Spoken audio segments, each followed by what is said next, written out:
आपने जो संध्या वंदन की बात कही है तो मैं तो यही कहूंगा कि संधे सूर्यम ब्रह्म आदित्य मंडल गत ब्रह्म ही संध्या है। या योग कहिए कि संसार में संधि संध्या है। संसार में हर मानव को संध्या करनी चाहिए, हर मानव को पूजन पाठ करना चाहिए। क्यों? संध्या करने से दिन के तथा प्रातः संध्या करने से रात्रि के पापों का क्षरण हो जाता है और भूल से किए गए पापों का विनाश हो जाया करता है। क्या करने से? संध्या करने से। शास्त्र कहते हैं जन्म मृत्यु या देखो भुक्ते का शुभा शुभम नर के सबत्ते का एको याद प्रंगति भैया।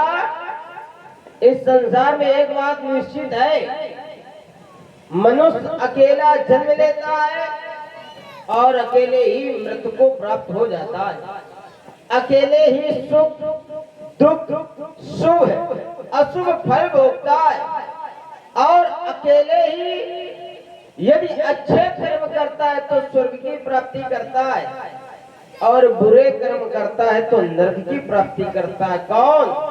व्यक्ति अकेले ही करता है। उसके साथ ना भाई खड़ा होता है, ना माता पिता खड़े होते हैं, ना मित्र खड़ा होता है, ना परिवार के लोग खड़े हुआ करते हैं। जैसा कर्म करोगे वैसा फल मिलेगा, चाहे ब्राह्मण हो, चाहे क्षत्रिय हो, चाहे वैश्य हो, चाहे शूद्र हो। लेकिन विडंबना ये है कि संसार में मनुष्य आता है, अब मनुष्य के पास थोड़ा सा धन आ जाता है, मनुष्य को घमंड हो जाता है कि संसार में ऐसी कोई चीज नहीं है जो हमें पैसे से न प्राप्त हो सके। आज का प्राणी सोचता है यदि हमारे पास पैसा है, हमारे पास धन है तो संसार की हर एक चीज हम प्राप्त कर लेंगे। लेकिन मेरे मित्रों, संसार में बहुत ऐसी चीजें हैं चाहे जितना धन लगा दो फिर भी मिलने वाली नहीं है। कौन सी? तो कहा गया धन से पुस्तक मिलती है लेकिन ज्ञान नहीं मिलता है। धन से पुस्तक मिल जाएगी, आप अच्छी अच्छे पुस्तकें खरीद सकते हो, धन से आपके पास पैसा है, लेकिन ज्ञान मिलने वाला नहीं है धन से। धन से सुख मिलता है, आपके पास धन है पैसा है तो अनेक प्रकार का आप सुख प्राप्त कर सकते हैं, ठंडी ठंडी हवा ले सकते हैं पैसे के कारण। आपके पास पैसा है तो ठंडा ठंडा पानी पी सकते हैं पैसे के कारण। धन से सुख मिल जाएगा लेकिन धन से आनंद नहीं मिला करता है। धन से साथी मिलते हैं लाखों इस दुनिया में। जब हमारे पास धन अधिक होता है तो मित्र बनाना नहीं पड़ता। मेरे मित्र जब पैसा होता है तो ध्यान देना इस बात को, मित्र बनाना नहीं पड़ता, स्वयं बन जाते हैं। धन से साथी मिलते हैं लाखों लेकिन सच्चे मित्र नहीं मिला करते। धन से संसार का सारा सुख मिल जाएगा लेकिन याद रखना मेरे मित्रों, धन से माँ का प्यार नहीं मिला करता है। इसलिए संतों ने कहा बड़े वो नहीं होते जो धनवान हुआ करते, बड़े वो नहीं होते जो बलवान हुआ करते, बड़े वो हुआ करते हैं जिनके आदर और संस्कार बड़े हुआ करते हैं। इस संसार में धनवानों की चर्चा नहीं, बलवानों की चर्चा नहीं, कितने भक्त हैं इसकी चर्चा हुआ करती है। लेकिन हम लोग चले जा रहे हैं, पता कुछ नहीं है कहाँ जा रहे हैं। जिए जा रहे हैं, पता कुछ नहीं है क्यों जिए जा रहे हैं। इस समाज में इतने लोग बैठे हैं व्यास जी, किसी को पता नहीं होगा कि क्यों जी रहे हो। व्यक्ति सुबह से लेकर के शाम तक चलता है, शाम से लेकर के सुबह तक चलता है, लेकिन प्राणी को पता नहीं हम कहाँ जा रहे हैं। ये जीवन मिला, ध्यान देना मेरी बात को, ये जीवन हमसे प्रश्न करता है मेरे मित्रों। क्या जिंदगी ने जिंदगी से पूछा कि क्या है ये जिंदगी? जिंदगी जी करके समझ ना पाए कि क्या है ये जिंदगी। कष्ट क्या है, मृत्यु क्या है, जन्म क्या है, क्या कथा है जिंदगी। है कभी दुश्मन कभी लगती सहेली जिंदगी। कभी कभी लोग मनुष्य का शरीर पाते हैं तो कभी कभी फांसी का फंदा लगा के मर जाते हैं, मनुष्य का शरीर त्याग देते हैं। जाने कितने लोग जल में डूब करके जीवन को समाप्त कर दिया, जाने कितने लोगों ने इस शरीर में आगी लगाई, अग्नि, इस जीवन को समाप्त कर दिया। तो है कभी दुश्मन कभी लगती सहेली जिंदगी। कभी कभी लोग इस तरह बैठ करके रामलीला देखते हैं भगवान की, तो इनके लिए सहेली है जिंदगी। संत कहते हैं कि कांच और नगीने में बड़ा अंतर होता है। कांच बहुत होता है लेकिन उसकी कोई कीमत नहीं होती है, कीमत नगीने की होती है। अभी कितने लोग बैठे थे, ये सब कांच थे, कांच थे, अब केवल ये नगीना बचा है। दूध और घी में अंतर होता है। दूध दूध होता है, घी घी होता है। जब मथा जाता है तो दूध ज्यादा होता है, और जब मथा जाता है तो घी कम बचता है। घी बचा है, दूध भाग गया, मट्ठा मट्ठा जो था वो भाग गया।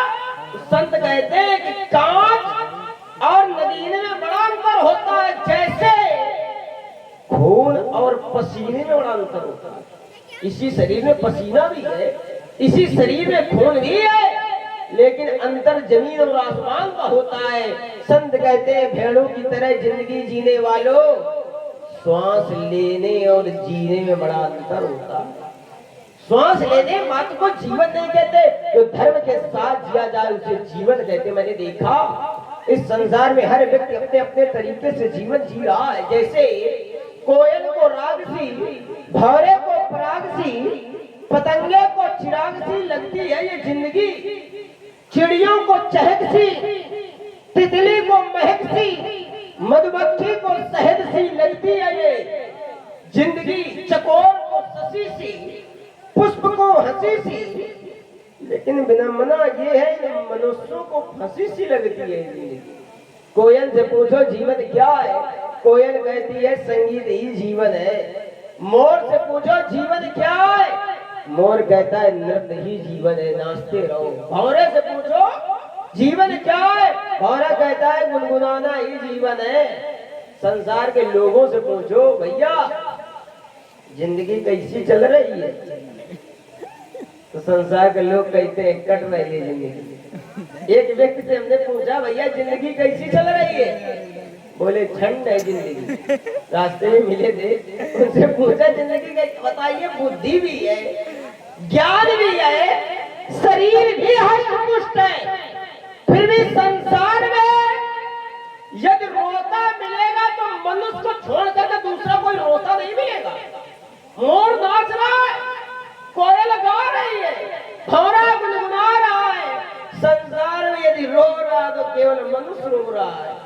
कोई कह रहा है हम ब्राह्मण हमारा अधिकार छीना जा रहा है, कोई कहता है हम क्षत्रिय हमारा अधिकार छीना जा रहा है, कोई कहता है वैश्य है तो कहता हमारा अधिकार छीना जा रहा है, कोई शूद्र है तो कह रहा हमारा अधिकार। सब रो रहे हैं, क्योंकि रोने के लिए जीवन नहीं है। बड़े भाग मानुष बन पावा और रो रहे है तो फिर कहेगा बड़े भाग।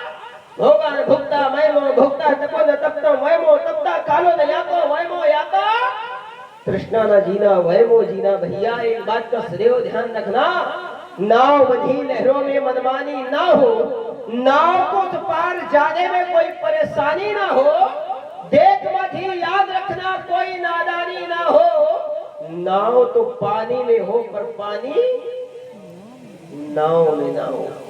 जब तक नौका पानी में है तो तैरती रहेगी, जिस दिन पानी नौका में भरा तो डूबने से बचाने वाला कोई नहीं है। हर घड़ी पर हर घड़ी जितनी घड़ी ये बना रही है, हर घड़ी से हर घड़ी हाथों से निकली जा रही। जो घड़ी हाथों पर बंधी ये न रहने पाएगी, जो घड़ी हाथों से निकली वो न वापस आएगी। जब घड़ी तेरी घड़ी अंतिम घड़ी पर आएगी तो मेरे मित्रों कितनी भी चाबी भरते रहना और कितना भी पैसा खर्च कर देना, लेकिन ये घड़ी न रुक पाएगी। क्या भरोसा इस जिंदगी का, क्या क्या क्या भरोसा है इस जिंदगी का, साथ देती नहीं है किसी का। ये सांस ये सांस ये सांस आज चल रही है, कल चले कि ना चले। ये सांस रुक जाएगी चलते चलते, ये सम्मा बुझ जाएगी। जलते जलते हम ना होंगे ना ये चाहत रहेगी। आज पिताजी हैं घर में तो बेटा कहता है पिताजी आप नहीं रहोगे तो बताओ परिवार कैसे होएगा। कुछ लोग कह देते हैं आप नहीं रहोगे तो रामलीला कैसे होएगी। जाने कितने लोग आए, जाने कितने चले गए, फिर भी परिवार चल रहा है। जाने कितने लोग आए चले गए, फिर भी रामलीला चल रही है। ये जरूरी नहीं है तुझको जो मेरा मेरा कहेंगे, जरूरी नहीं वो तेरे ही रहेंगे, मतलब से मिलते हैं ये दुनिया के साथी, सदा इस मिलन के भरोसे न रहेगा। संसार में केवल यदि संसार में दुख सुख में खड़ा है तो वो है अपना धर्म। धर्मो मृतम तस्या मरणो परायण। जब तक जिंदा तो लोग आते हैं चले जाते हैं, अच्छा विवाह शादी हुई घर में तो लोग आएंगे चलेंगे, मर जाइए तो कुछ लोग यहाँ चले जाएंगे। लेकिन एक धर्म है जो जिंदा में भी आपके साथ खड़ा है और मरने के भी आपके साथ खड़ा है, उसका नाम है धर्म। यतो धर्मा ततो जया। धर्म की मूर्ति कौन? मेरे राम जी। श्री रामचंद्रम सर्वानिधानम, श्री रामचंद्रम भवसिंध्यानम, श्री रामचंद्रम मम प्राण प्राणम, श्री रामचंद्रम प्रणमाम्यहम्। प्रेमी जनों, एक बार प्रेम से बोलो, बोलो श्री राघवेंद्र सरकार की।